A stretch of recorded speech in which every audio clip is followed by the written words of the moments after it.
इस पार्टी का जब से निर्माण हुआ तब से ये लोग नए भरने वाले यही सब हैं। घर बनने के बाद भी यही लोग रह रहे हैं। लिंटर दूसरा भी पड़ गया तो दूसरे तल्ले पे ये लोग रहते हैं, नीचे वाले में हम लोग भाई हमको आए 3 साल हुआ तो हम नीचे वाले में रहते हैं, ये लोग ऊपर वाले में रहते हैं। सभी दर्शकों को नमस्कार। जैसे कि आप लोग देख रहे हैं इस समय हमारे एशियन देहाती यूट्यूब चैनल पर कई कलाकारों का इंटरव्यू देख चुके हैं और अब जो कलाकार देख रहे हैं बहुत ही गजब और बहुत ही हंसमुख कलाकार आप लोगों के सामने प्रस्तुत हो चुके हैं। तो आइए मिलाते हैं और उनके जीवन के बारे में जानते हैं। तो सर्वप्रथम आपको हम मिला रहे हैं भैया जी से। भैया जी नमस्कार। नमस्कार नमस्कार। और ये भैया जी हैं, इनका इंटरव्यू आप देखे होंगे, बहुत प्यार दुलार दिए हैं आप लोग। तो क्या नाम है आपका? भैया हमारा नाम रहमान खान है, जो कि नौटंकी क्षेत्र में बहुत छोटा सा हूँ। ये जो हमारे साथ काम करते हैं ये हमारे पिता के ज़माने के कलाकार हैं जी। और ये लोग मुझे बच्चे जैसा प्यार देते हैं, लोग मेरे बाप जैसे हैं। तो भाई मैं इन लोगों के आगे क्या कहूँ क्या बोलूँ, बस ये आप सबका प्यार है जो मैं आप लोगों की सेवा करता हूँ। तो भैया जी आप जानते हैं। सर जी आपका क्या नाम है? राम शरण जी। तो भैया जी का राम शरण है। और जैसे कि रहमान भाई कह रहे हैं, माननीय दुर्गेश पांडे जी की नौटंकी में कॉमेडियन का पाठ करते हैं, कॉमेडियन का काम करते हैं, दो के दोनों लोग। और बहुत अच्छा, बहुत ही गजब की कॉमेडी करते हैं। और जिस ढंग से कॉमेडी करते हैं, जहां कॉमेडी नहीं रहते हैं वहां से भी खींच कर लाते हैं। और हम आपको जैसे लोकेशन में बताते हैं कि रहमान भाई ऐसे हैं तो रहमान भाई ऐसे हैं। बहुत ही गजब का हृदय स्पर्शी व्यक्ति हैं। तो भैया जी ये नौटंकी का जो सफ़र है आपका, नौटंकी का कैसे सफ़र चालू किए, मतलब कैसे आपके दिमाग में आ गया कि चलिए चलते हैं अब हम नौटंकी में काम करते हैं? नौटंकी में दिमाग तो पहले नहीं था और मैं पहले ही गाना बजाने का हम लोग बड़े चरफर थे। जैसे हम लोग स्कूल हुआ या जैसे बकरी चराने गए या गोरू चराने जाते थे तो हम लोग वहीं पर अपना गाना बजाना सभी लोग सेट करते थे। तो हम लोग डंडा की लकड़ी में बजाते थे। अच्छा, उसी डंडे जो रखते थे। गाने बजाने का सिलसिला ये जो कीड़ा है बचपन से ही था। अच्छा, तो ये कीड़ा बचपन से ही था। तो धीरे धीरे ऐसे कुछ उम्र बढ़ती गई, कुछ समझदारी और आई। फिर स्कूल में लोग गाना बजाना आप लोग जानते हैं कि चलता था, अंताक्षरी हर शनिवार होता था। तो उसी में गाने बजाने का अंदाज होते कभी मैंने हारमोनियम पर और किसी इंस्ट्रूमेंट पे गाना नहीं गाया था। अच्छा। तो मेरे यहाँ खरगापुर है, मेरे घर के पास से ज़्यादा 2 किलोमीटर। जी।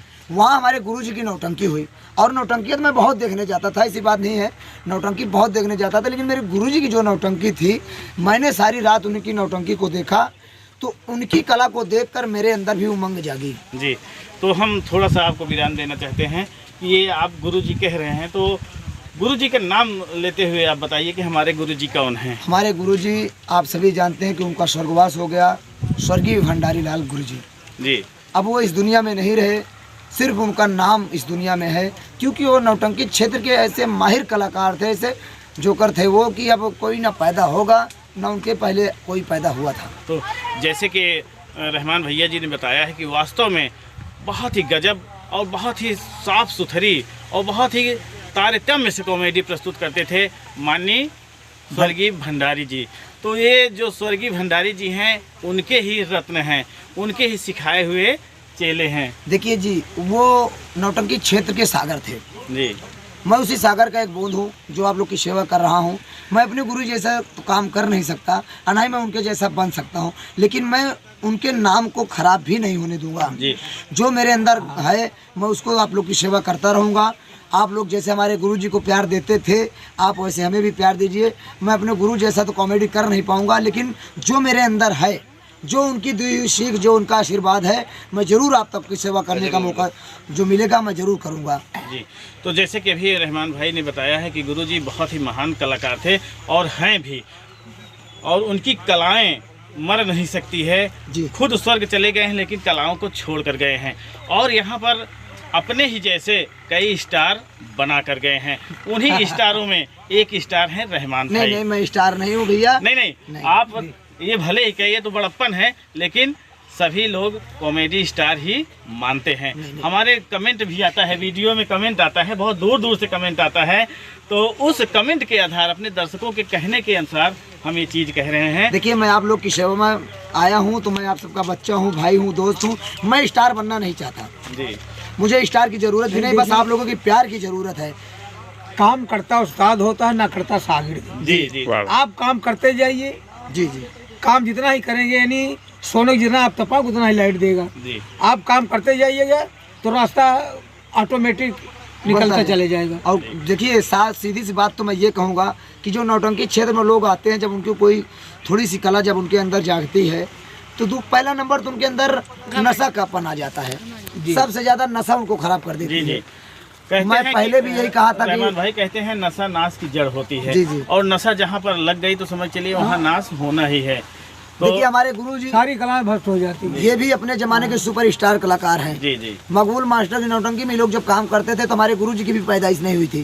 जी, जब ये लोगों की काम करने का तजुर्बा जो था, तब हमारे गुरुजी भी नौटंकी में नहीं थे। तो ये लोग भी बड़े स्टार कलाकार हैं। हम लोग बचपन में इनकी कैसेट, वो जो टेप रिकॉर्डर में बजती थी, उसमें मैं सुना हूँ। तो देखिए, सब काम करने का तजुर्बा सबका अपना अपना होता है। इन लोगों का दौर जो था, ये लोग स्टार थे। मेरे गुरुजी का जो दौर था वो स्टार थे। गुरुजी के बाद हम लोगों का जो दौर आया है, हम लोग काम कर रहे हैं। लेकिन कोई किसी के जैसा बन नहीं सकता, किसी के जैसा कोई बन नहीं सकता, लेकिन मैंने गलत उनकी राहों पर चलने की कोशिश बस करते हैं। तो जैसे कि अभी रहमान जी ने बहुत ही गहरी और बहुत ही अगूढ़ बात बताई है और बहुत ही मज़ेदार भी बात बताई है।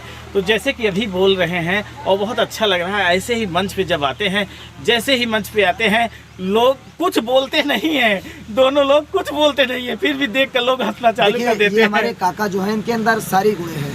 ये कॉमेडी बहुत अच्छा करते हैं, उसके साथ साथ इनके अंदर हास रस, करुण रस, सब कुछ है। लेकिन मैं कोशिश करता हूँ अगर रोने का भी, फिर भी पब्लिक समझती है मैं कॉमेडी में रो रहा हूँ। इसीलिए मैं कॉमेडी के अलावा रोने की जो सीन आती है मैं उस पर जाता ही नहीं हूँ, क्योंकि अगर मैं सीरियस भी हो जाता हूँ तो लोग समझते हैं कि ये कॉमेडी कर रहा है। तो जैसे कि अभी रहमान जी ने बताया है, तो थोड़ा सा हम विराम देते हुए भैया जी के पास चलते हैं।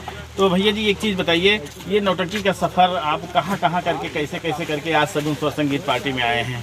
पहले लगाव था गीत उत गाने के लिए। जी जी। तो हमारे पड़ोस में एक शंभूनाथ पटेल थे, तो हारमोनिया वगैरह खरीदे थे, उसी में अपना कीर्तन भाव वगैरह होता था। तो हमारे रिश्तेदार थे यहाँ मऊ अहमद सुल्तानपुर, उनका ननिहाल था, हमारे भाई लगते थे। वहाँ पर गए, सुखराम पटेल नौटंकी खोले हुए थे, तो वहीं से हम शुरुआत कर दिए। हाँ, पहले लेडीज काम किया करते थे। हाँ, उसके बाद 4-6 महीने क्या 2-4 साल में हम कॉमेडी करने लगे। हाँ, ये शुरुआत हुई। फिर एक भी पार्टी हमसे बाकी नहीं है कि जो उसमें हम ना अच्छा अच्छा। मतलब कई पार्टियों में काम करके आए हैं। हम रामफल के जमाने के कलाकार हैं, बहुत पुराने कलाकार हैं। रामफल के यहाँ काम कर चुके हैं जी। हाँ, बाबू राम कुमार के यहाँ काम कर चुके हैं। सगुन स्वर संगीत पार्टी में आप कितने साल से हैं? हाँ? सगुन स्वर संगीत पार्टी में आप? हाँ, 8 साल हो गया। 8 साल। मतलब 8 साल से सेवाएं दे रहे हैं, दर्शकों का मन। इस पार्टी का जब से निर्माण हुआ तब से ये लोग नए भरने वाले यही सब हैं। घर बनने के बाद भी यही लोग रह रहे हैं। लिंटर दूसरा भी पड़ गया तो दूसरे तल्ले पे ये लोग रहते हैं, नीचे वाले में हम लोग भाई हमको आए 3 साल हुआ तो हम नीचे वाले में रहते हैं, ये लोग ऊपर वाले में रहते हैं। तो एक चीज बताइए भाई, घर बनाया ही लोगों का है, हम लोग तो केवल किराएदार हैं। अच्छा, किराया देके नीचे वाला भाड़े पे दे दिए, ऊपर वाले पे लोग रहते हैं। तो जैसे कि अभी आप लोग देखे, जैसे मंच पे सबको ठहाका लगा देते हैं, उसी तरह यहाँ भी ठहाकों की बौछार कर रहे हैं। और जैसे कि हम लोकेशन में बताते हैं कि ठहाकों का अगर मिसाइल देखना हो, ठहाकों का बम अगर देखना हो, तो जहाँ दुर्गेश पांडे जी की नौटंकी हो रही वहाँ जाइए। तो यही वो शख्स हैं जो पूरी तरह से धनाधन ठहाकों का बौछार करते हैं। तो भैया जी, ये सगुन स्वर संगीत पार्टी में आने से पहले आप किस पार्टी में थे? देखिए, मैं अपने गुरुजी के यहाँ 3 साल काम किया। उसके बाद मैं भारत लाल पटेल के यहाँ गया जी। तो जब मैं भारत लाल पटेल के यहाँ गया तो वहीं से मेरा सिलसिला जारी हुआ। तब मैं कॉमेडी बहुत कम करता था, मतलब अपने गुरुजी के यहाँ करता था, गुरुजी खुद ही स्टार थे, तो उनके यहाँ जोकर की जरूरत नहीं पड़ती थी, हम लोग केवल इनाम पे रहते थे, हम लोग केवल स्टेपनी बन के मारे थे। भाई जो कहना साफ हाँ, है, स्टेपनी सही। वहाँ स्टेपनी में हम लोग काम करते थे, केवल इनाम ढोते थे। कभी कदार गुरुजी सो जाते थे तो मौका मिल जाता था काम करने के लिए, कभी कभी वो सो जाते थे तो उठते नहीं थे, तो इदरीस भाई जो थे वो कहते चलो रहमान अब तुम लोग जाओ।